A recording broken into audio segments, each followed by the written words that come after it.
Good evening. I'd like to welcome you to this Monday, February 27th, 2023, regular session of the Carmel Clay School Board. May I have roll call, Madam Secretary? Thank you, Madam President. Everyone is here and accounted. Thank you. Please rise and join me in the Pledge of Allegiance. I pledge allegiance to the flag of the United States of America and to the republic for which it stands, one nation, under God, indivisible, with liberty and justice for all. Thank you. We will now move on to our presentation tonight, which is the Carmel High School Debate Team State Champions, Ms. Wiseman.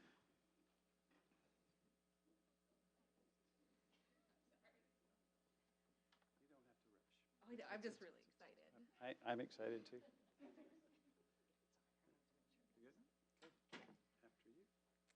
Hello. Hi, my name is Brittany Wiseman, and I'm one of the assistant principals at the high school, but I am here representing the entire Greyhound community, the entire administration. I'm also representing trophies that may have been lost for a while, but have now been found. Thank you. Thank you. But in all honesty, I'm here to introduce Coach Park McMillan. I'll have him stand up here, please. So this is Park's first year coaching our speech and debate team, and he did an absolutely fantastic job. And they won state last year, and so it's some big shoes to fill. And you don't want to compare both years, but I think they just knocked it out of the park just a little bit more this year. So I will turn it over to Park, who will introduce all of the amazing students and talk a little bit more about their accomplishments.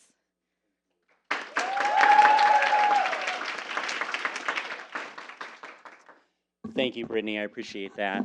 I first wanted to thank the school board and Dr. Beresford for having us here tonight and recognizing the team today. Thank you to Dr. Ferris for your support throughout the school year. Thank you, of course, to Mrs. Wiseman for trusting me to fill this role and all of your hard work in helping all of the different school-sponsored clubs here at CHS. Thank you to our assistant coach, Miss Emily Bell, and also assistant coach Mallory Garrett, who help us in so many different ways throughout the season. Thank you to the parents and caregivers who are here tonight and all those that have supported us throughout the season and for coming and serving as judges at various tournaments throughout the year. We couldn't do it without your help. Also want to thank previous head coach, Mr. Dylan Gentlecore, for all of his hard work building this debate program and helping it to be what it is today. All of his help here and there throughout the year as well was very, very helpful, and I appreciate his guidance. Thank you to all of our club officers. We have President Anushka Pandey, Vice Presidents Leo Rubchinsky, Celia Watson, and all of our amazing event heads. And last but not least, of course, I need to thank my wife, Morgan, without whose love and support I could not have taken on this role and carried it out throughout the year, so thank you. Speech and debate is an incredibly important activity. It changes lives in a lot of ways, helps build confidence, improve communication, increases critical thinking skills, and helps to better prepare students for college. And along with that, it provides incredibly useful life skills that are vital to a young person's success in life. And we see this in many of the soft skills that are needed by professionals with creativity, persuasion, collaboration, adaptability, and emotional intelligence. All of these come into play in speech and debate. Students learn to see both sides of issues. They learn to use appropriate strategies for questioning things that they understand, and they truly train to be incredible leaders. So while speech and debate in general has many benefits and develops tremendous skills, I want to highlight this team and these young people specifically because this team is truly special. Our mission statement says that Carmel Speech and Debate exists to motivate and train students to find and use their voice, engage with the world around them, and become effective and inspiring leaders. And that's exactly what I got to see and what we were able to accomplish throughout this year. I'll just give you an example. When Mr. Gendelcore left CHS this past summer, it was these students who are sitting in front of you today who took it upon themselves to keep this club going and to work tirelessly to find a new coach, which was not an easy task. They got a lot of rejections because our teachers are busy and they have a lot to do. So from the very first time, oh, and in addition to that, they also had a bold vision, which was to bring speech in as well and to start a speech program from scratch. From the very first time that I met with this debate team leadership back in August, I knew that this was a group of young people that would be able to accomplish that goal. And I was confident right then that they could excel and secure the state debate team championship once again. And that is exactly what this team did.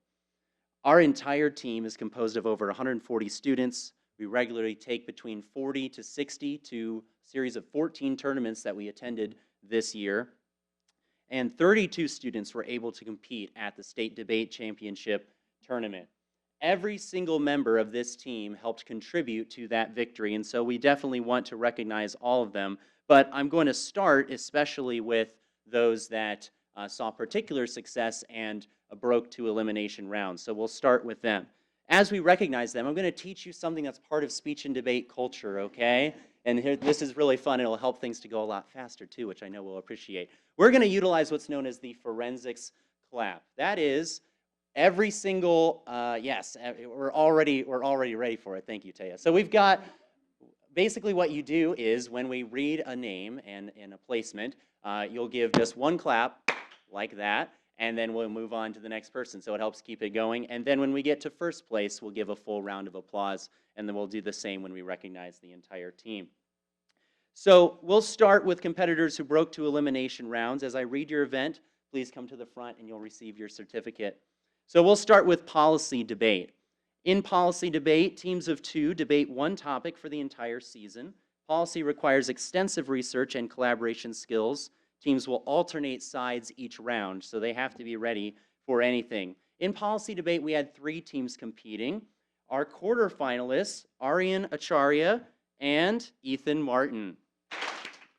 Very good, we catch on quick. And then in second place, we have Evelina Rubchinsky and Kelly Folk.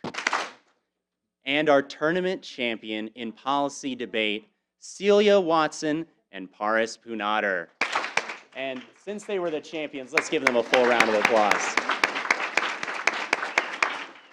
Now, if you were here last year, you might recognize Celia and Paris. They were the state runners-up last year, coming in second place to another Carmel team, 2 graduates. And now, once again, Carmel debate had the top 2 in the state, Carmel versus Carmel in the final round, which was very exciting. All right, next is public forum debate. In PF, teams of 2 will debate a topic that is chosen monthly.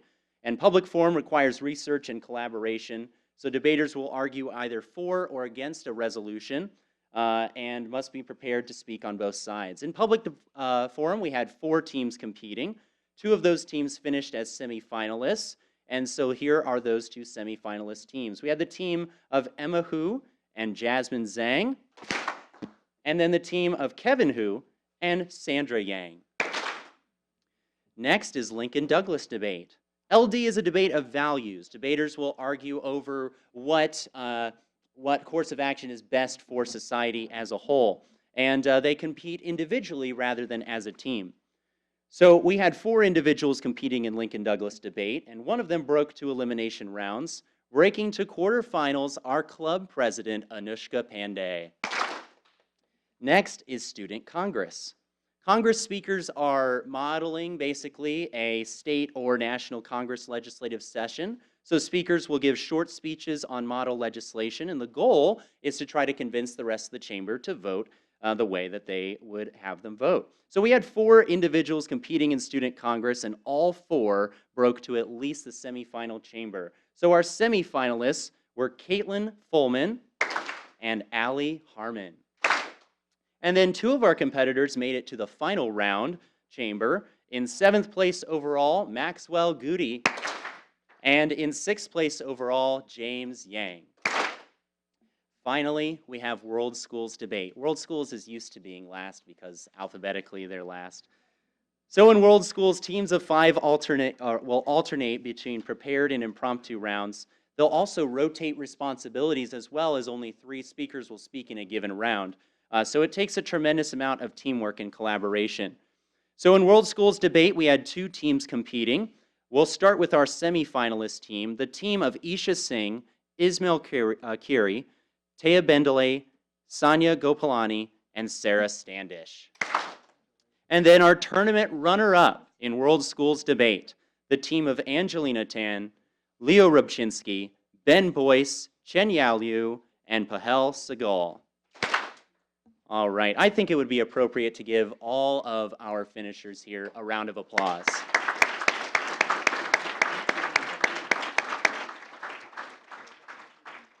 As I said before, every single member of our team helped to contribute to this victory. So I'd like to recognize the rest of the students who competed at state debate and contributed to that as well. So students, as I read your name, please come over here to get your certificate, and then you'll head to the front.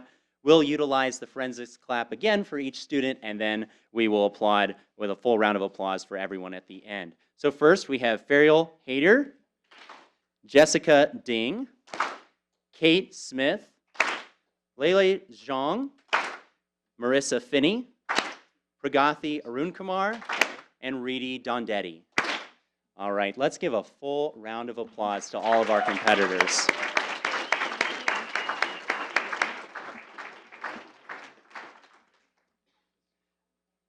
Thank you, students.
Thank you.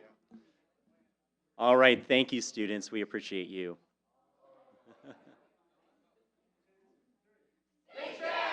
Yes. Woo! Well, the speech and debate team season continues with districts and state speech tournaments this following Saturday and the Saturday after, as well as the national tournament in Phoenix in June. So thank you again to all of you for your support.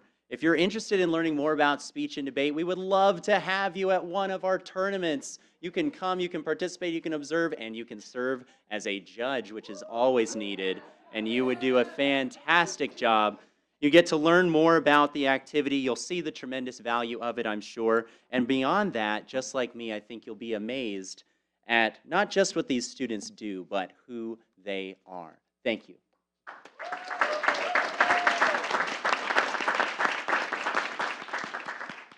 Congratulations again to our Carmel High School Speech and Debate State Champions. We will now take a short moment to take a break. You are welcome to stay, but it is a school night, and I know most of you have homework, so you are free to go.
All right, we will now move on to the public comment portion of our meeting.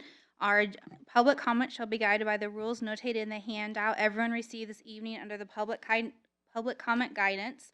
Per board bylaw, speakers will be placed in group 1 and group 2. Those in group 1 consist of students. Carmel Clay parents, guardians, employees, and Carmel residents will be permitted to speak first, followed by participants in group 2. Then we only have 2 speakers tonight, so we are going to go ahead and start with the Carmel resident. We have Becky Lime. Please go to the microphone. You have 3 minutes to speak. Please tell us your name when you get to the podium.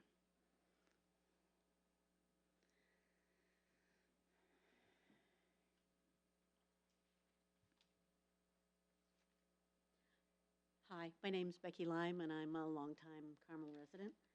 I commented at last month's school board meeting and mentioned some concerning traffic numbers regarding having a charter school in the center of Orchard Park subdivision. I'll share those numbers with you. Valor Charter plans K through 6 for their first year and each subsequent year of operation, adding a grade until year 7 of operation when they will be K through 12. They won't have any bus service, so beginning with year 1, with 56 students per grade, and I've subtracted 25% arbitrarily for carpools and siblings. So, and then I added 23 for staff and support staff, which would be 317 cars in our neighborhood, passing twice a day in and out of the neighborhood, which would be a total of 1,268 extra cars in our neighborhood daily. By the 5th, 6th, and 7th years, these numbers will include young drivers who will be also students. At year 7, provided they haven't expanded any of the other grades, the car count will be 587, still taking away the 25%. Doing the same math, those 587 cars a day, in, out, in the morning, in, out, in the afternoon, will total 2,348 cars in our neighborhood. Orchard Park is a subdivision of 164 homes. We don't have sidewalks, and like many other 60s suburban neighborhoods, they don't either. Some might argue that we knew a school was in the neighborhood when we bought our homes. Yes, we did, but the district provided bus service, and each one of those buses carried about 70 students each. The average length of a car is 14.5 feet. With 317 cars, that's a car line about a mile long.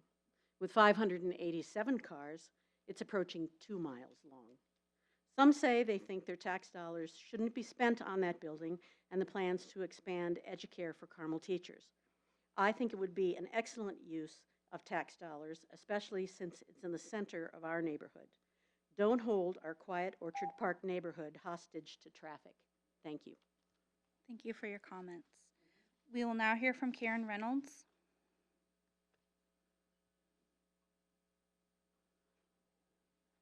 Good evening.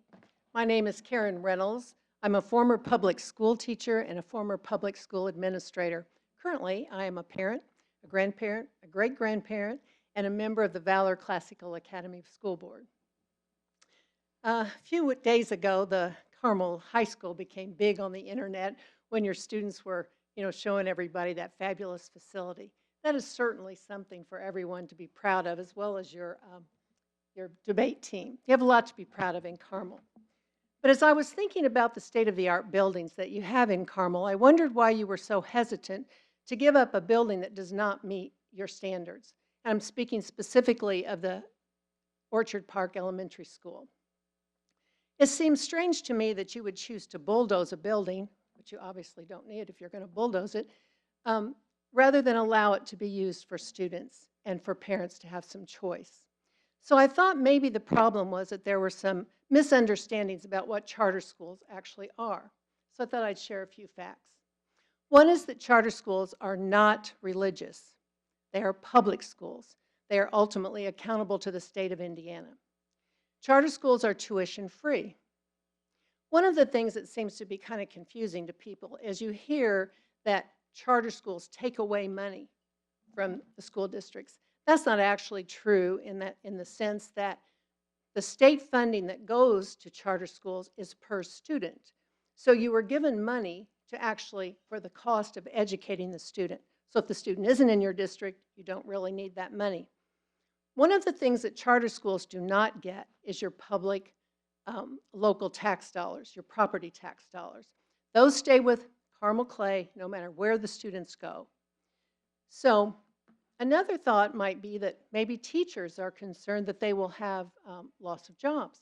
But that's not very realistic when you consider the size of Valor. We have about 50 to 54 students, that's our max, per grade level. So if you took 50 students, spread them across 11 elementary schools in Carmel, that's not enough to displace a teacher. We also think that many of the students who will be interested in our school actually will come from some of the students that you saw on your screen at your last meeting, those students who are already attending private schools and parochial schools. Those schools cost a lot of money, and ours is free. The other thing is that some of those are homeschool, will be available, will be interested in our school, and they did not show up on your screen, and they're already out of your system. So tax dollars built that building specifically for the education of children.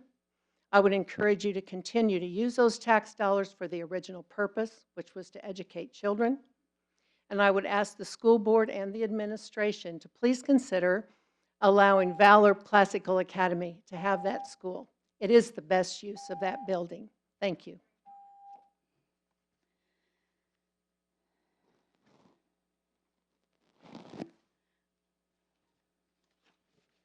We will now move on to our consent items. Let me get my papers back here.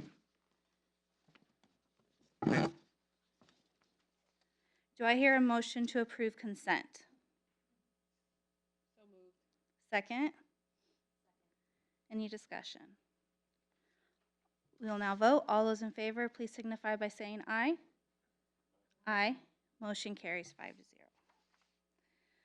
5-0. We will now move. Helps if I keep my microphone on. Sorry about that.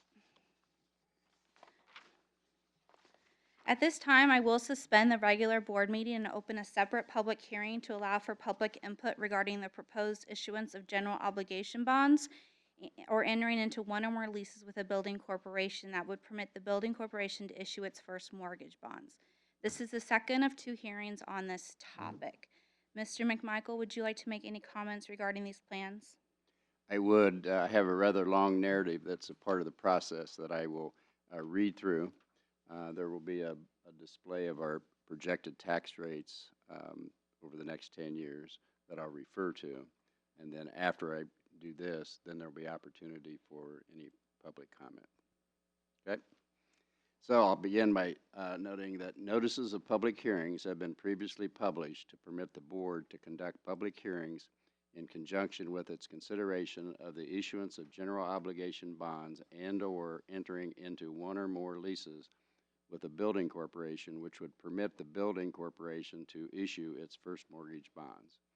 The proceeds of such general obligation bonds or first mortgage bonds would be used to pay for the cost of all or any portion of certain renovations and miscellaneous facility improvements at Carmel High School, Creekside Middle School, West Clay Elementary School, Collegewood Elementary School, Prairie Trace Elementary School, Town Meadow Elementary School, Forestdale Elementary School, and certain technology improvements and upgrades, and all projects related to any of the foregoing projects as further described.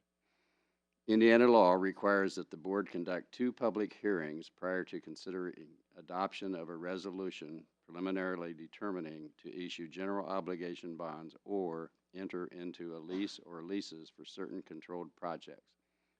The board conducted the first hearing on February the 13th. Tonight is the second hearing. Law requires that the following information be made available to the public at each hearing. The 2023 facility project, for which the board is considering issuing general obligation bonds or entering into one or more leases, consists of all or any portion of certain renovations and miscellaneous facility improvements at Carmel High School, including but not limited to improvements consisting of an approximately 14,000 square foot addition to the Polytechnic Department, formerly Technology and Engineering Department, commercial kitchen and new commercial equipment, which will replace a family and consumer science, which is residential kitchen, improvements to the radio and TV program area to include minor architectural improvements and replacing of outdated radio and television equipment, a mid-cycle renovation of the Freshman Center, and construction and equipping of a support building at the Carmel High School Stadium, which will include handicapped restrooms, locker rooms, concessions, and a hospitality room. Certain renovations and miscellaneous facility improvements at Creekside Middle School, including but not limited to improvements consisting of paving, repair and resurfacing, concrete repair and resurfacing, signage improvements, repair or replacement of parking lot lights, landscaping improvements, and renovations and improvements to the auditorium. Certain renovations and miscellaneous facility improvements at West Clay Elementary School, including but not limited to improvements consisting of repair and replacement of finishes throughout the facility, paving repair and resurfacing, playground upgrades and improvements, signage improvements, repair or replacement of parking lot lights, and landscaping renovations and improvements. Certain renovations and miscellaneous facility improvements at Collegewood Elementary School, Prairie Trace Elementary School, Town Meadow Elementary School, and Forestdale Elementary School, including but not limited to improvements consisting of paving, repair and resurfacing, repair or replacement of parking lot lights, and landscaping renovations and improvements.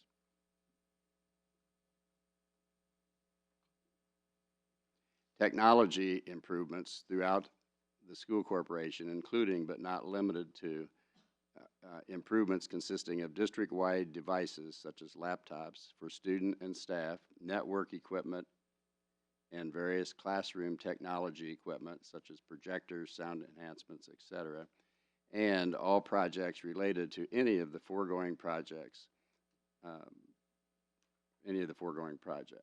So the maximum principal amount of bonds is $39 million. Maximum term of the bonds and lease, for the bonds it's 15 years. The lease term could be up to 17 years. Estimated interest rate on the bonds is 5.5%. Estimated total interest cost for the bonds, $22,009,533.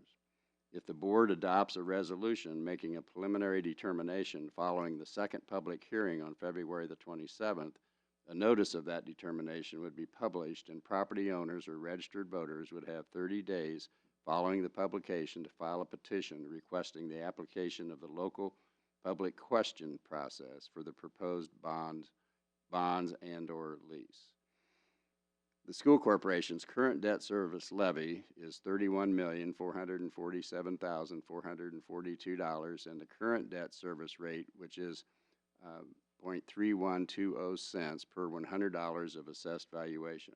The estimated increase if the bonds are issued and a lease is entered into by the school corporation to the debt service levy is $6,858,000, and the tax rate is 0.0680 cents per $100 assessed valuation.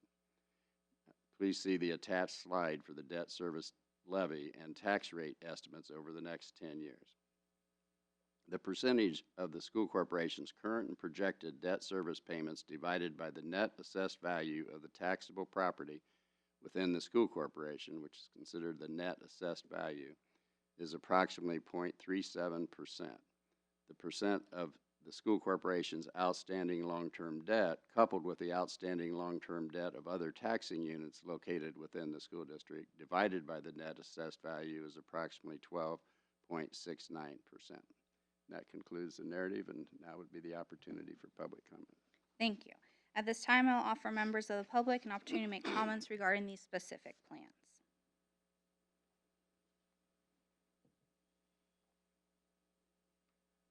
If there are no comments from members, I will then close the hearing. We will now move on to our action items. Action item 6.1, adopt the preliminary determination reimbursement resolution. Mr. McMichael. Thank you. This is the action now we would ask for from the board after considering the proposed projects and the information that I just provided. This, as it says, is a preliminary determination, which essentially, with a lot of legalese, but it's essentially determining that in order to do this project, the board would need to issue bonds. Thank you. Do I hear a motion to approve?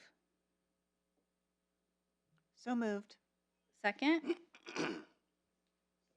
Thank you, Greg. Any discussion? Greg? Yeah, just a point of clarification, was the original 39 million Yes. included the Orchard Park project? Yes. Maintenance and that, so this, we're gonna leave that amount the same, but it's not in the scope of work at this point. Correct on both counts. With the advertisement for the public hearings had been placed in the local press with that amount, and so after discussing with our bond counsel, the recommendation was to not change the amount because when we average, all of these amounts are maximums, and so the way the process works is we can lower the amount of bonds, but we can't raise it. So we're virtually certain that we will lower the bonds, not raise them, and therefore it's not particularly meaningful as far as the advertisement as to whether we say $39 or $36 million. But indeed, we did withdraw from consideration the earlier Orchard Park project. So, and that holds true with the projects themselves. If we get detailed estimates and the estimates are higher than, or the budget, if contracts are higher than what we've got in the bonds, we would still be limited or capped by the bonds. That is, we can't go past the $39 million. We'd have to reduce the scope back. That's exactly right. Okay. Any other questions or comments? Okay. Just one more comment. I think Louise might have mentioned this in one of the earlier meetings about doing a walkthrough of the projects. That I thought about that too. I thought that was a good idea. So at some point pretty soon, I'd like to get a better feel for what it is that we're looking at. That would certainly be fine. We can arrange for that. A number of these projects, the walkthrough would maybe be more insightful for some than others. For example, the Polytech project, if you don't know where that area of the building's at, or exactly kind of really understanding, what the addition's all about. Whereas at some of the elementary schools where we're doing paving and sidewalks, there's not much to see other than deteriorating pavements and sidewalks. But certainly we can arrange for tours of the various projects. Yeah, I'll work with administration. We can get that set up. Any other questions or comments? All right. We'll now take a vote. All those in favor of approving the adoption of the preliminary determination and reimbursement resolution, please signify by saying aye. Aye. Motion carries 5-0. We'll now move on to 6.2, the resolutions in form of lease for the 2023 facilities project. Mr. McMichael. Thank you. Likewise, this resolution essentially is determining that that in order to provide the funding for the project, it will be necessary to sell bonds through a building corporation, and then there's detail in this resolution as to the specifics relative to the sale of those bonds, which would include some of the information you heard, such as a maximum time frame of 17 years, for example, if it's a lease rental bond. Perfect. It is recommended the board approve the attached resolution regarding a proposed lease approving the issuance of first mortgage bonds by the Carmel Place School Building Corporation and matters related thereto. Do I have a motion to approve? So moved. Second? Thank you. Any discussion? Okay, we will now take a vote. All those in favor of approving the attached resolution, please signify by saying aye. Aye. Motion carries 5-0. We now have change orders. Carmel High School Performing Arts Center addition and renovations. Mr. McMichael. Thank you. This is an add change order in the amount of $33,368, and the the specifics of the change order are included in your board report. I would note that a little over $2,000 is being back charged to another contractor. So the net amount actually is a little over $31,000. Thank you. It is recommended the school board trustees approve the below listed change orders for the Performing Arts Center and renovations. Do I have a motion to approve? So moved. Thank you, Jennifer. A second? Thank you, Greg. Any discussion? Okay, all those in favor, please signify by saying aye. Aye. Motion carries 5-0. Thank you. We will now move on to the proposed change to the 2023-2024 calendar. Dr. Beresford. As we discussed at the last meeting, I'm recommending that the board approve a change to the 23-24 school calendar. And Friday, March the 29th will now be a student school day, and students will not attend school the Monday following spring break, which is on April 8th of 2024. And that's due to the solar eclipse. For those of you in the crowd that didn't know, the line of total darkness will go right through Carmel, Indiana, and we're anticipating somewhere between 500,000 and up to 2 million visitors on that day to experience total darkness for about 3.5 minutes in the middle of the day. So we think that it's probably a good idea to get that day off, and so we're just swapping the Friday for the Monday. Thank you. Thank you. It is recommended the board approve the change to the 2023-2024 school calendar. Friday, March 29th, 2024 will now be a student school day, and students will not attend school the following Monday, spring break on April 8th, 2024. Do I have a motion to approve? So moved. Second? Thank you, Louise. Discussion. All right, all those in favor of the recommended change, please signify by saying aye. Aye. Motion carries 5-0. We will now move on to the discussion portion of our meeting tonight. Discussion of the first reading of Policy 8120, background checks for visitors and volunteers. Dr. Dudley. Yes, thank you. So this evening I bring to you Policy 8120. The current title of the policy is Background Checks for Volunteers and Visitors. And our policy liaison board members reviewed this policy. We had input from our attorneys on changes to this policy, and so we came up with these changes. And some of the reasons for the changes, first of all, the title of the policy. It does not accurately reflect what this policy is. The title currently is Background Checks for Volunteers, Visitors.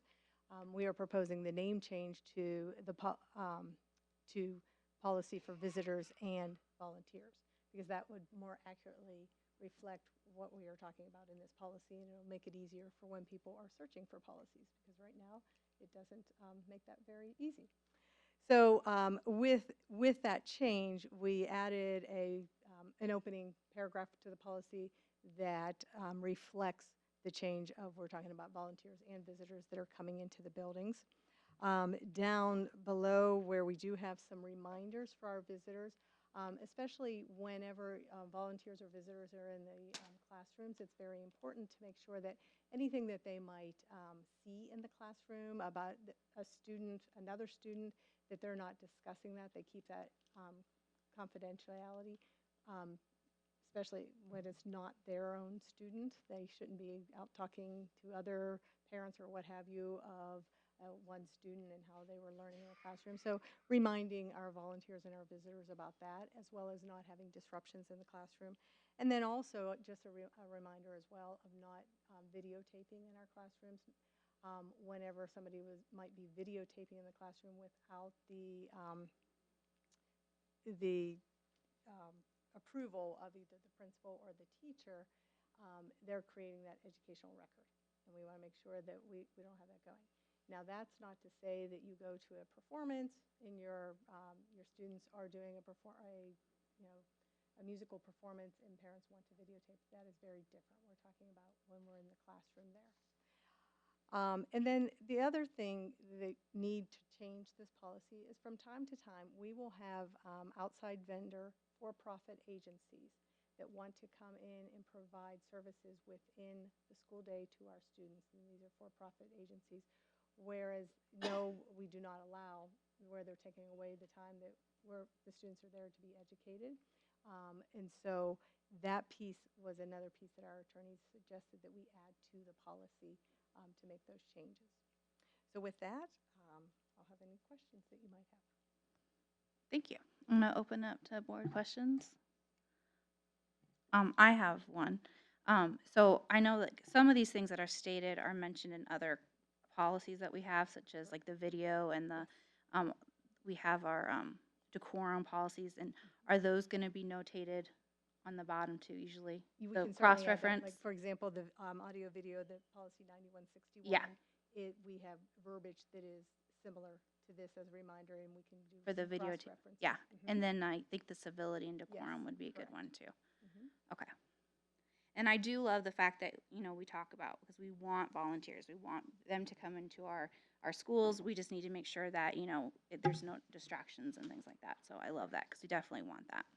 Any other questions or comments? Yeah, Jennifer?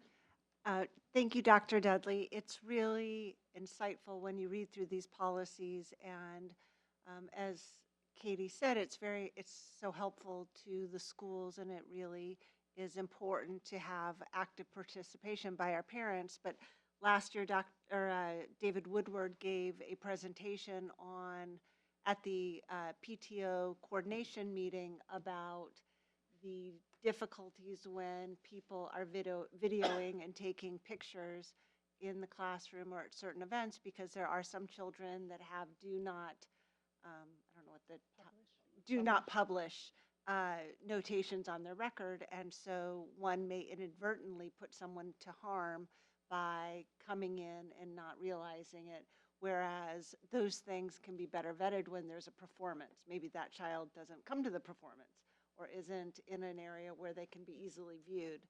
So I thought that was really important and insightful when he pointed that out. So it's nice that these rules then can take that into account when people are looking through them. So thank you very much. Any other questions or comments? Okay. As always, our policies come back twice, so this is just the first reading, so it will come back again for a vote at a different meeting. Thank you. Thank you.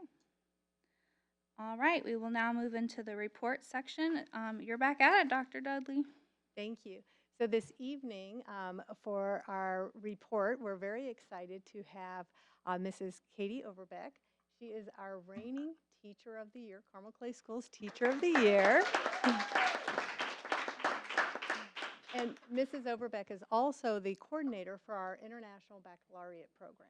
And so she's going to give you the history of how long we've had this, but it's been a long time since we've done a board report on this program at the high school, so we wanted to bring this back to you so that you could learn more about this program at our high school and ask her any questions that we might have. So I'll turn it over to Mrs. Overbeck. All right. Good evening, everyone. Thank you for having me here tonight. I'm always excited to talk about the IB program, and it has been quite a while since the school board has been given an update, so I appreciate the opportunity to be here tonight and kind of share with you where we are with the IB program at Carmel and a little bit more information in case you're not very familiar with the IB program. So I'm going to start with a little interactive questioning. Right there, you've got some numbers in front of you, and it's your turn. All right, you've got two columns on the left. Those numbers correlate. On the right, those numbers correlate. Anybody want to give a guess on either side of any of those numbers and what they might represent? Wait time is good. Is it the number of students who didn't have an IB diploma when they graduated? That looks kind of like that. Yes, similar. One of those numbers is. Okay, I'll give it to you. There are dates on the left-hand side.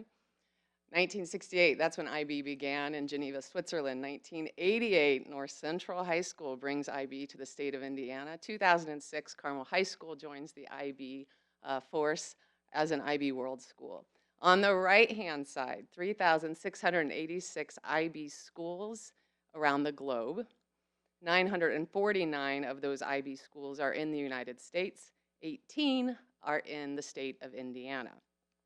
In the direct metro area, we of course have some neighboring schools that offer IB, Pike, Fishers, Lawrence schools, Also, Garin Catholic offers IB, et cetera. So not everyone around us offers IB, and that is actually something that I hear time and time again from parents that I talked with, is that they have sought Carmel because of an IB program. Now you'll see numbers are kind of relative, but we are one of those 18 IB World Schools in Indiana. So I thought I'd put up here the mission statement from the IB, highlighting some key words in here. IB directed itself as an educational platform post-World War II to try to create a more caring, globally minded student in a very divided time in the world. And it lines up, of course, with our mission statement to ready students for an ever-changing world, and that we continue to see. But that was the impetus of the conception of this program came out of post-World War II in Europe. The authorization process, I thought the board should know how we get to be an IB school and what that process is like. Back in 2006, we went through the candidacy phase, obviously getting approval to become a full IB World School. And now, ever since then, every 5 years, we go through a program evaluation process that is run by the IB, and I interact with different people in the building and your central office to get that authorization done every 5 years. We just completed that in 2021, and so we'll be up again in 2026, so we're kind of mid-cycle on that, thankfully. And then we always have continued engagement with the IB. They obviously provide the curriculum and the framework for their program, so we are constantly in communication with them about course changes, training of teachers, and we also are networked with the Hoosier IB World Schools, so the 18 schools within the state of Indiana are networked together as well within its own kind of minor organization as well. So a lot of times I spend in conversation with students and parents about what makes IB IB and what makes it different than AP, so I thought I would share a little bit of that information because that's pretty much the question I get over and over again. One of the biggest differences is that an IB classroom, to measure student knowledge and understanding of content, will use multiple measures to arrive at an I guess a grade for a student or a score for a student. That's different than the AP approach. They do both have a timed May type examination, both IB and AP, but an IB class is also going to have some other assessments that students have turned in that have not been done in a timed setting to allow them to show what they know. And that's something that's different about the two programs. Also, there's a focus on global mindedness in all of our IB courses. So if you're studying, for example, film in IB, you're going to be studying films from different cultures. There's always an emphasis on different people and different places and different time periods within IB courses. So that's something to note. On the right-hand side up here, theory of knowledge is woven into each course. So theory of knowledge is a class that we offer that goes with the IB program, but thinking about your thinking is essentially, it's woven into all of our courses. So there's a lot of reflection and a lot of critical questioning of where does that information come from and how do you know what you know. And so that's always part of our courses, which makes them a little different. The emphasis on the interconnected nature of subjects is something that is interesting and fun with IB as well. So if you think of our IB science classes, we have students who are in IB physics and students that are in IB biology, but IB makes a point of making those students connect to each other. So we have, for example, a project where students come from those different classes and work together on a project to see how sciences connect. So, and that's similar to IB math, which is IB maths, because it is actually going to mix the math together, different than in America where we typically put algebra, 1 year and then switch, go to geometry. IB math is going to be woven together differently. And then finally, writing is integrated into every IB course, even in IB math, the students are writing. In IB visual arts, they're writing about their artwork. So writing is very much a part of all of our IB classes, which again is not always the way it is in every other classroom.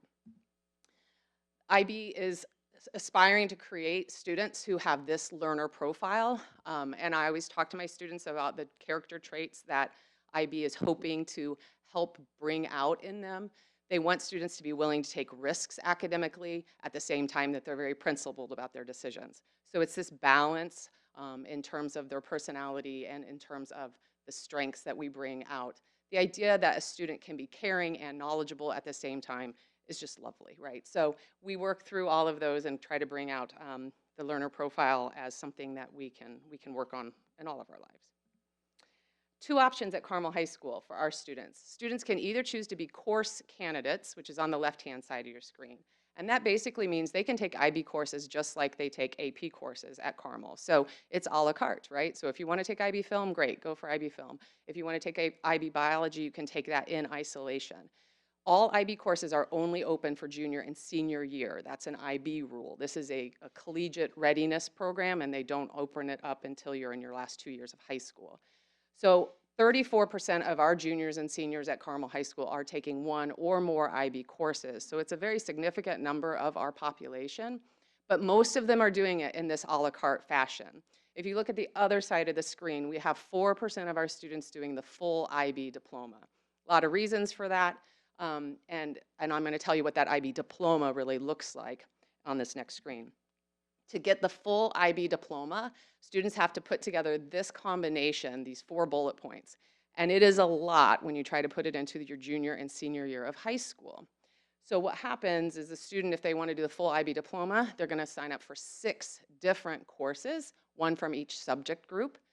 They would also take a class called Theory of Knowledge. They would also participate in a requirement to show their creativity, activity, and service. And then finally, they would also complete an extended essay in a subject of their choosing. There's some supervisory help at the high school level, but it's essentially an independent extended essay. So all of that fitting into junior and senior year is why there are only 4% of our students doing the full IB diploma. You'll see that those numbers are growing as we've been able to try to open up some options for students in these courses. I'm going to go ahead and show you what the courses look like here next so you can kind of see what they'd be choosing from. So IB calls their areas of study groups instead of like departments, but this would be English, my department. So we offer IB literature and performance. Again, that's kind of a cross-curricular subject there. If a student's doing a full IB diploma, they'd have to take one of these 2 during junior or senior year. The next group is language acquisition. IB wants all students to acquire and understand languages and other cultures, and so this is an emphasis. These are the languages we offer currently. You'll notice that not every high school language we offer is offered at in IB level right now. For example, American Sign Language, right now IB has not opened up.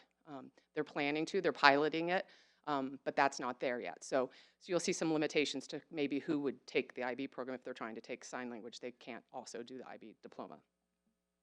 Group 3 is called the Individuals and Societies. This is where they pick a class, either history, psychology, or business management. Kind of wide-ranging up there when you look at it. Group 4 are our different sciences that we offer. There are more IB sciences, but these are the ones that we have available at Carmel High School. You'll see IB sports, exercise, and health science. That gets like kinesiology credit at some universities. That's kind of where that fits. Group 5 is the IB math offerings. Again, these have strange titles to all of us that kind of grew up in American school systems, but the idea is they're going to apply math, or they're going to use more analysis with math, and that is these classes all have statistics and calculus and geometry and algebra mixed together in a mixed math approach. And then finally, we offer 4 courses in IB arts: film, music, theater, and IB visual arts. So when we put all 6, 1 from each 6 of the 6 subject areas together, that's how you arrive at the full diploma. Here are some numbers for you to see. Our progression with data, I took 5 years ago in 2018 and then 5 years prior to that in 2013, so you could just compare the growth. So obviously we've had a lot of growth in our IB program in terms of the number of students taking IB courses. You can see we had 171 seats filled in 2013 and over 1,100 this year. Below that is a nice number to look at as well. As we have had students testing and being assessed by IB, our number of students passing the IB, and if you're going to put a benchmark pass score of a 4 on the IB, we are also still increasing our passing level as our numbers are growing, which we're very proud of. And that takes a lot of work from our teachers, and obviously our students are working very hard as well. This graph represents our full diploma candidates. So you can tell for many years, we started in 2006, this picks up at 2012. we stayed at that under 20 number for many, many years. We only recently, post-COVID here, have really started to take off in terms of our diploma numbers. So now we are scheduling always, I feel like, in our building. Our current sophomores are scheduling, and we have over 65 kids registered for the full diploma for that grade. So that will be the graduates in 2025. I have a student here. She just happened to be here for her presentation earlier, so I told her she had to talk with me. So Celia Watson is going to come up here. Celia is going to talk to you a little bit about what she likes about the IB program and kind of how it feels to her as a student. Absolutely. Hi, again, I'm Celia Watson. Thank you very much for having me here to speak. I love talking about the IB diploma too. I'm currently a senior at Carmel High School, and there's a lot of really good numbers, I'm sure, with how academically rigorous and pushing this is. But I also like to speak to how much of a family this has become. To me, I moved to Carmel my sophomore year in the midst of COVID, and I was really worried moving to Carmel with how large it was, trying to make a connection and trying to fulfill the very social gravitas of how these schools can help. And IB has absolutely fulfilled that. I've found lifelong friends and amazing advisors and teachers who have pushed me to become better than I ever could have without it. With IB, the connections formed in the classes, Ms. Overbeck talked a lot about how they're very interconnected, and I'd like to speak to how much that helps with the relationships created within these IB classes. We have had more students, but to me that's only become more and more connections I can make with diverse schools of thoughts or people that I may not have talked to otherwise in other classes. This pushes me to become better and pushes those I know to become better. Well, also, it's really fun. We talk a lot about the family that's in IB, as you can see from these gorgeous photos, I'm sure. But it really is something that separates this from any other sort of academic aspect, and it's a major part of why I feel like I succeeded at Carmel. Thank you.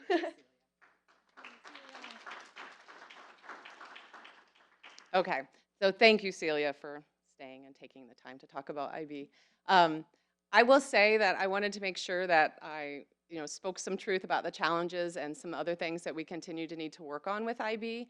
And so these 3 items up here came to mind right away when thinking about what I work on every day. The first one is just education within our community. I mean, IB is just not the most familiar program for a lot of our families and our community members. So that continues to be something that I work on, is trying to make people understand what IB is and how it is a great fit for some of our students. I love that Carmel High School offers so many different programs. This one is just one that it just works for some people, and it has really made a difference in a lot of students' lives. The middle circle is about university recognition.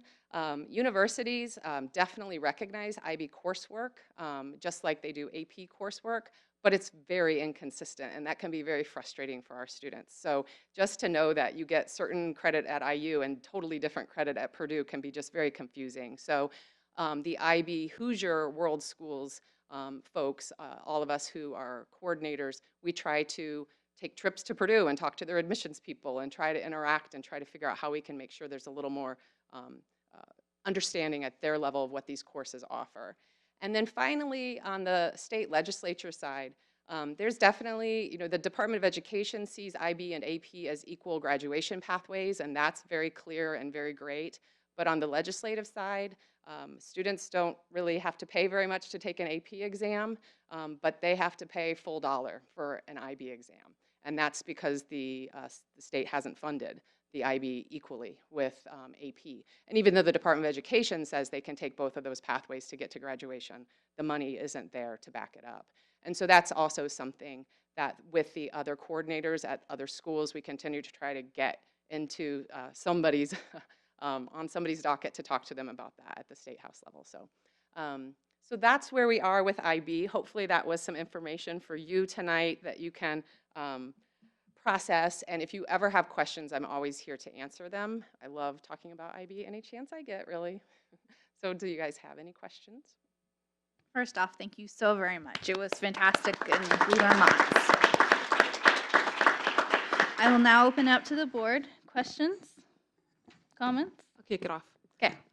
Super excited about the IB program. I tried to shovel my daughter into it, but she chose AP, so That's okay. Yeah. I love the interconnectivity piece that you talked about and really prioritizing teaching our students that our community is very important. Also, along with that importance is the global mindset and understanding how you will transition from your local community into the global community. So thank you for that emphasis. I also, as a board member and as a parent, I am really big on how do we create support systems for our students in these challenging programs. So I'd love to hear just a little bit about um, how does the system support our students as they traverse through the program through the years, and not just students who might be failing, but students who might be underperforming. Do we have any counselors that are devoted to the IB program? Do we have any tutoring programs that are devoted to the IB program? Just the support systems. If you could speak on that, that'd be great. Sure. And Celia, if you really want to, you can come up here and talk too. Okay, so one of the things that we put into place a few years ago is that we house all the full IB diploma students in the same SSRT, which is our student resource time. And we have a teacher that's an IB teacher who oversees that student resource time. They essentially become their own tutoring network. Yeah, so I knew she would start talking. I knew it. Yeah, there's very much a support within how the teachers interact. Even right now personally, I just got off of surgery and I sent an email to all of my IB teachers, and every single one of them is like, yes, your well-being is very important. And they have time before school, after school, during SSRT time. And the system's set up such that it's not an emphasis on just knock out the work, get it done, but it's an emphasis on learning. And I think that helps with students who may be underperforming to know that the shift isn't you have to succeed, but it's more real world in it's okay if you fail, but this is how we're going to improve and take steps to actually learn the material and then improve rather than just focus on what has to happen, if that makes sense.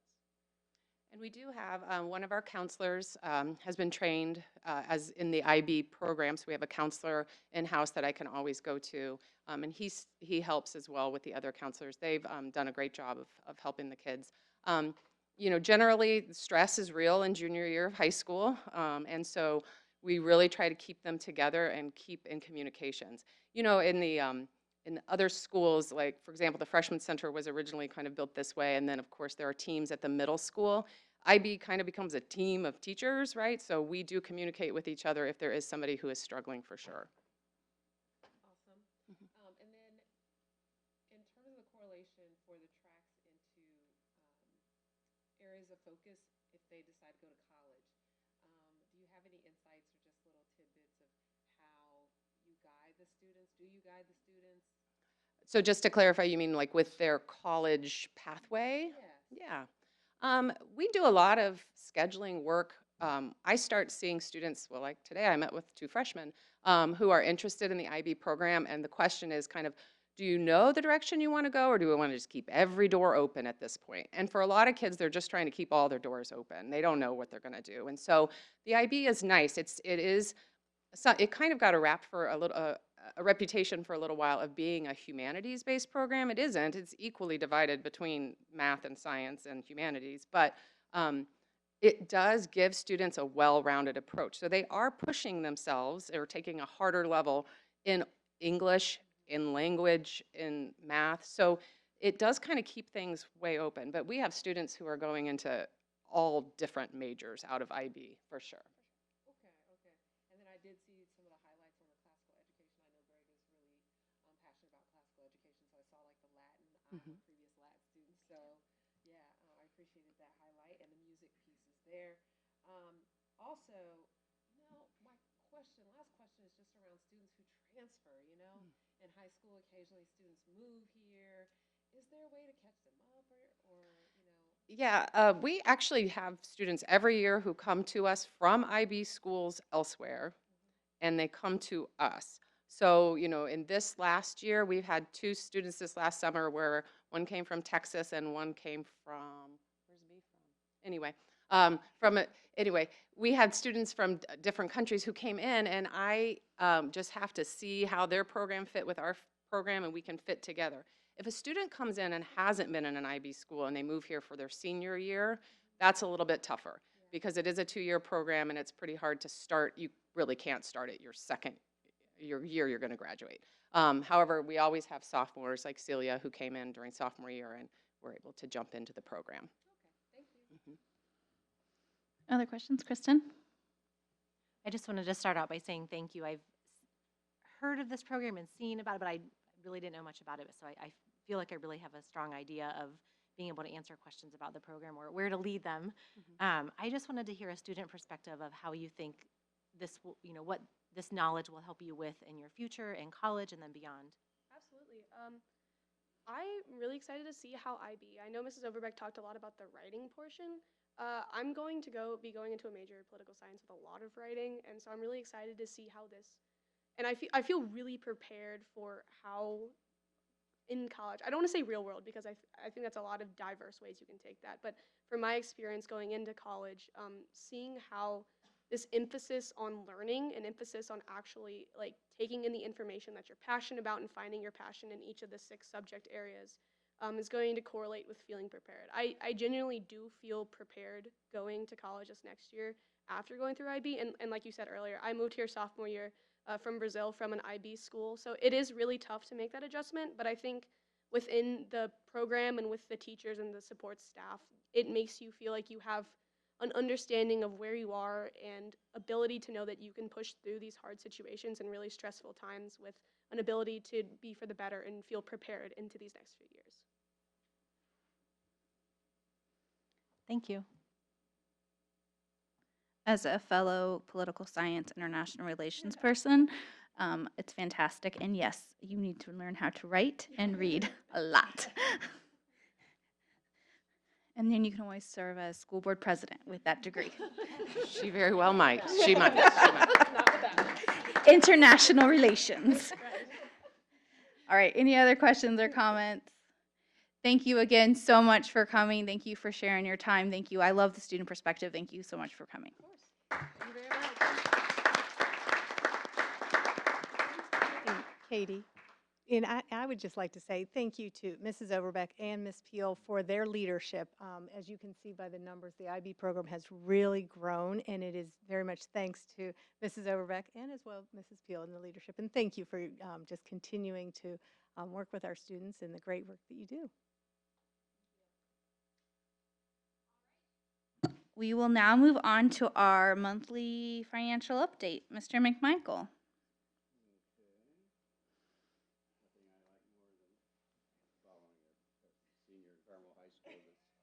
Way smarter than me, teacher of the year, and then an outstanding program like IB. But I want you to know this financial information is pretty exciting too. Okay.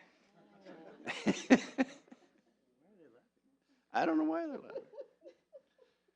Okay, well, so this is the first month, so it's a little early to see how we're tracking and so forth, but nevertheless, this is for the end of January, so beginning with the current year, 2023. The first month, we're ending with a little over a $9.5 million cash balance in our referendum fund and our rainy day fund. And you can compare this to last year, which was $4 million. But I'd point out, you'll see a little star up by January, that last year, January was a 3-pay month. And so, given the size of our payroll, that makes a significant difference. You also see, while I'm on 2022, that you'll see the balance declines until we get to June, or really June and July. And that's because these funds are all funded locally with primarily property tax and excise tax. And so, as you know, we receive most of that twice a year. And but most of the expenses, about 93% of these expenses are in salary and benefits, which is every 2 weeks. So it always goes down, then it comes back up when we get the cash draw in the middle of the year and at the end of the year. Going to our operating fund, we ended the month with a cash balance of $2.2 million. As I've said repeatedly, this is a little more difficult to compare because there are things in here that are non-personnel, buses and so forth, and so various facility projects for day-to-day maintenance and so forth. And so those, unlike salaries, there are salaries in here certainly, but unlike the salaries, the other expenses are not as predictable. You can see last year happens that we're pretty close. We had 1.9 million last year. And then in our rainy day fund, we have an ending cash balance of $2.3 million. We do plan to do a transfer from our operations fund, which is part of our financial planning that we presented before, but we'll do a transfer of some funds from our operations fund into the rainy day fund.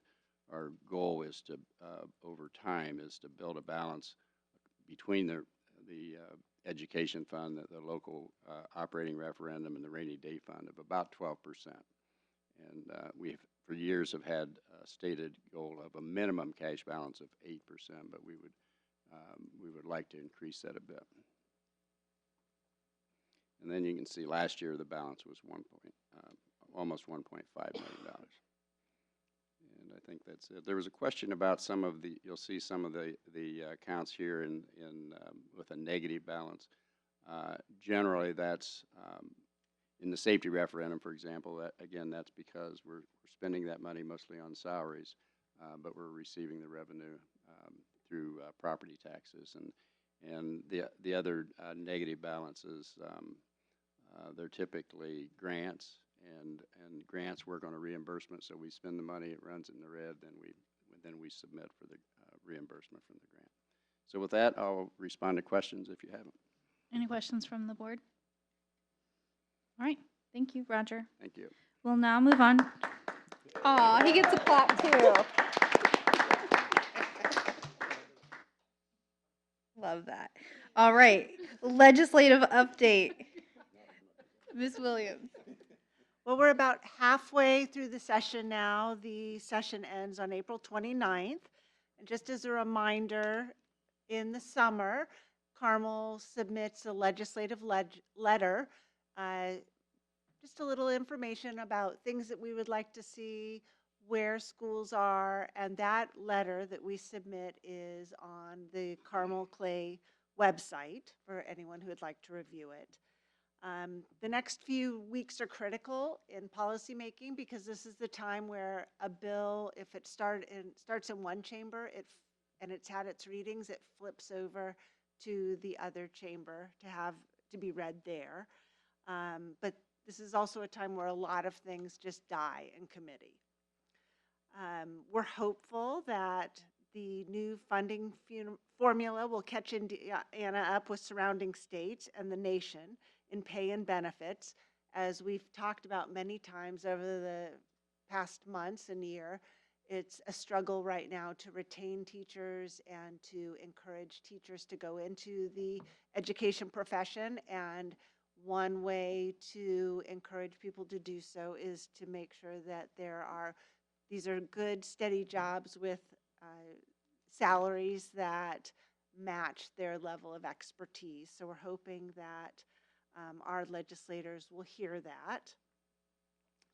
We're going to continue to monitor various education bills. There was some positive news about some deregulation bills that are moving through. Today, actually, a bill that school boards were watching, House Bill 1428, died at its third reading, which would have required school board members who are running for office to state their political affiliation. So that would be seen, as many feel, as a favorable bill. So that is all I have. Thank you. Thank you. We will now move on to her first update for the Carmel Clay Parks Department, Miss Kristen. I'm learning a lot on the Parks Department. Just a few brief things. At a couple meetings ago, Michael from the Parks Department came and gave a nice presentation on the two projects that they were hoping for. The one, there appears to be a pretty favorable reaction to going ahead with the plans to build a Chinese garden there's a small piece of land in between the Carmel Elementary School and the library. If you're ever in that area, it appears to be sort of an area that will be part of library property, but it's actually not. So that looks like it's moving forward.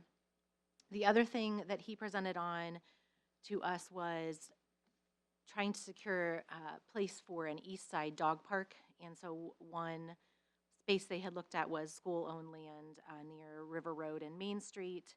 And there seemed to be some concerns with the placement of the original placement of the dog park, and then moving it to the northern side of the property may not work. So that is sort of still in process, I guess. Still trying to figure that out. That's it. Thank you. We will now move on to our superintendent's report. Dr. Beresford. I'm apologizing in advance because there's a lot of stuff going on in Carmel Clay Schools these last couple of weeks, and a lot of really, really good things. But to start with, I wanted everyone to know that this is Public Schools Week. So nationally, across the country, we're celebrating our public schools and wonderful job that public schools do. So join in the party there. Now I'm going to start the list. Carmel High School's Indiana Academic Quiz Bowl team were state champions. And we are sending not one, but 2 teams to nationals. And so our Quiz Bowl kids are knocking it out of the park. Along with that, the high school Science Bowl team won the state championship and are qualified for nationals, and that will be held in Washington, D.C. So we'll be sending some Greyhounds to Washington to compete for a national title there.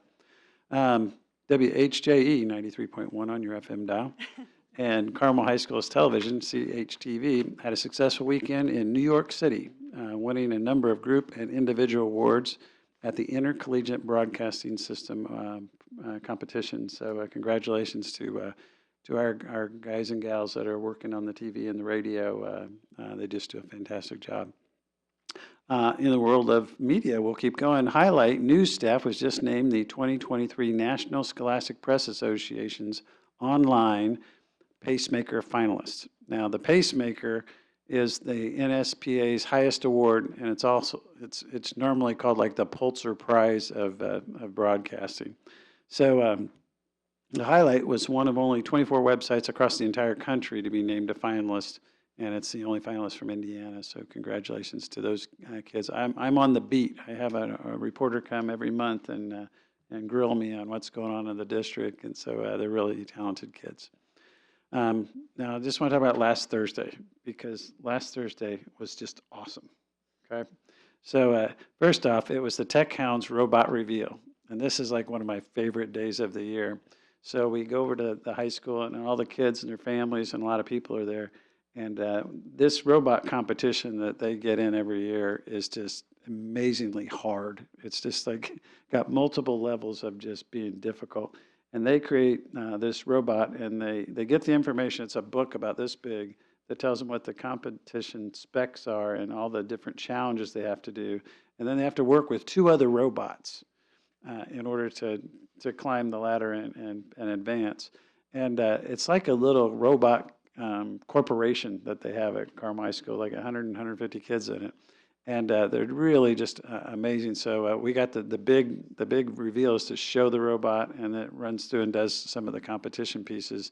And these are being run by kids with controllers, and sometimes it's just programmed to do what it's supposed to do on its own. So it's just really an amazing thing, and it's always a big day. So I was with Dr. Ferris there, kind of hanging out the robot reveal when it was time to go down the hallway and go to the choir concert.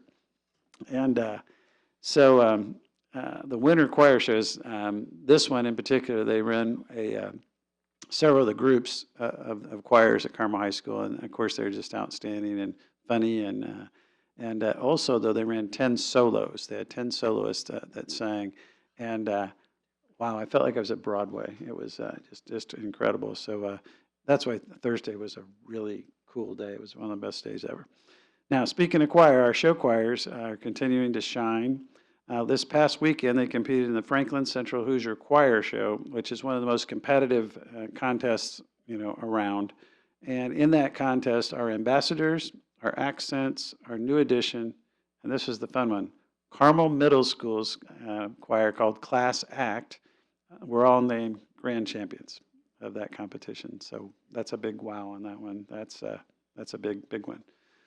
So then we moved on over to boys swimming, and the Hounds won their 9th state championship in a row. And that ties them for the 3rd longest winning streak in state history. And so they won 2 of the 3 relays, and then senior Sean Sullivan won a state championship in the 100 freestyle and was the state champ in the 200-meter relay. I'm just highlighting a couple of these guys because we had a bunch of swimmers in the finals, and they all, it all added up. But I also wanted to just to give a little extra to Aaron Shackle. And Aaron won 2 individual races, one in a national record time, which of course is a state record time as well. And he also won a second of, so he won 2 individual events. Then he was in both of the relays that were state champions. So he walked away with 4 state championship medals on that day. And so anyhow, it was a really good day with the state, with the winning the state title and everything. But there's also a special thing going on at that meet. And that was earlier this year, we lost one of our swimmers to a car accident, Michael Gent. And as I went down on the deck for the last relay, so superintendent privilege, you get to be on the deck, to watch a race. And almost maybe every kid, at least almost every kid, had an MJ written on their arm to remember Michael. And he was a really special part of that swim community and his family. And so it was really special to see them have that kind of respect and honor Michael and his family that way. So that made it even more special than maybe even winning the 9th win in a row. And then finally, I know I talk a lot about sports and academics here, but our kids and families also amaze me by what they do for others, what they give. And another celebration that was going on Saturday night in particular, was the Riley Dance Marathon. And our Greyhounds and their families raised a record $614,170.78 for the Riley kids. And I just couldn't be prouder of all that effort that goes for that. That is the #1 high school fundraiser in the United States. And our kids and our families. And this isn't like a weekend deal. They do this all year long. They raise money for the Riley kids. So I just couldn't be prouder. So as you can tell by that list, I have a really difficult time picking a bell ringer because it was, how are you going to, pick one of those out of that piece? But then it came very clear to me that Best Friend Friday would be my bell ringer. And I don't know if we have a picture or not. No cute pictures of dogs, but let me just say that Best Friend Friday was the 17th, and there were little golden retriever puppies at Carmel High School and service animals. At Carmel Middle School, there was, I think, maybe 4 or 5 of our service dogs were there, and there was just a whole lot of wagging going on the 17th. And I fortunately spent some time at Carmel Middle School with Jim Dandy, who's my service animal, and we got to visit a lot of cool kids, and the kids just melt. And you want to see their stress level go down, just let them pet a dog for a while. But as we were walking the hallway, our Educare toddlers were cruising down the hallway, and they said, "Dr. B, could our kids pet Jim Dandy?" And I had Jim Dandy lay down real flat, and he was surrounded by little toddlers that were all kind of petting him and going, "We're petting a dog," and he's red, and it was just the cutest thing. I don't think I could describe how cute that really was, but it was fantastic. So my bell ringer is Best Friend Friday because of all of the wagon that was going on that night. It was fantastic. And that concludes my report. Thank you. I love it. Thank you.